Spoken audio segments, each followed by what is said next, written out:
পালন হচ্ছে। আমাদের গতকালকে রাত্রি বেলা 11টা থেকে এখানে বিভিন্ন অনুষ্ঠান আমরা করেছি, ধার্মিক অনুষ্ঠান, সেই সঙ্গে সৎসঙ্গ হয়েছে।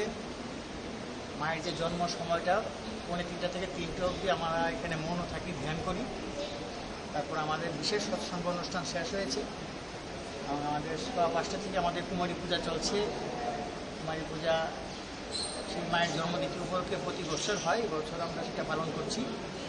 কুমারী পুজোর পর আজকে সূর্য উদয় থেকে সূর্যাস্ত পর্যন্ত এখানে কীর্তন হবে এবং দুপুরবেলা আমরা মায়ের জন্মতিথি উপলক্ষে প্রসাদ বিতরণ করব। লোক সমাগম হবে, প্রতি বছর নয়, বছর এটা আমরা পালন করছি।